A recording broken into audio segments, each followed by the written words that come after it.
السلام علیکم ورحمۃ اللہ وبرکاتہ۔ امید ہے اللہ کے فضل و کرم سے تمام دیکھنے والے ناظرین خیر و عافیت سے ہوں گے۔ آج کا ہمارا موضوع ہے نفسیاتی مریضوں کا علاج۔ اب آپ یہ کہیں گے کہ مولوی صاحب آپ تو ڈاکٹر تو نہیں ہیں، لیکن ان کا علاج کیسے ہوگا؟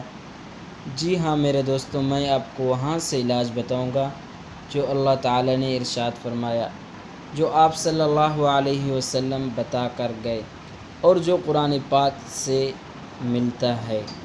اگر آپ پورے یقین اور توجہ کے ساتھ یہ عمل کریں گے، انشاءاللہ ثم انشاءاللہ 100% گارنٹی کے ساتھ آپ کا مریض آپ کی آنکھوں کے سامنے انشاءاللہ ٹھیک ہو جائے گا، کیونکہ اللہ تعالیٰ نے قرآن پاک میں وہ شفا رکھی ہے اس کے علاوہ اور کسی کتاب میں نہیں،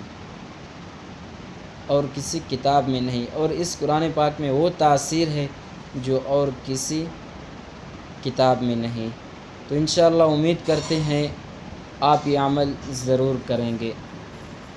ہمارے چینل پر اگر آپ نئے ہیں، ابھی تک سبسکرائب نہیں کیا، جلدی سے سبسکرائب کر کے بیل آئیکن کے بٹن کو پریس کریں تاکہ ہر نئی آنے والی ویڈیو آپ تک پہنچ سکے۔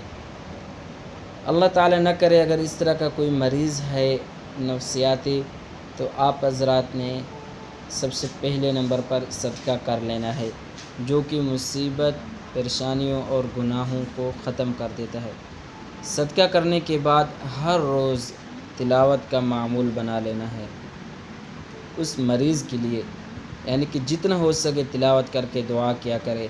اس کے بعد تیسرے نمبر پر جو علاج ہے سورۃ فاتحہ، ہر روز صبح شام 3 بار سورۃ فاتحہ مریض پر دم کر کے، پانی دم کر کے اسے پلائے۔ انشاءاللہ اللہ کے حکم سے چند ہی دنوں میں آپ کا مریض مکمل صحت یاب ہوگا۔ یہ تھا ہمارا آج کا مختصر سا عمل۔ اگر آپ کو اچھا لگے تو ایک پیارا سا کمنٹ کر دیں۔ آج کے لیے اتنا ہی، چاہتے ہیں اجازت۔ السلام علیکم ورحمۃ اللہ۔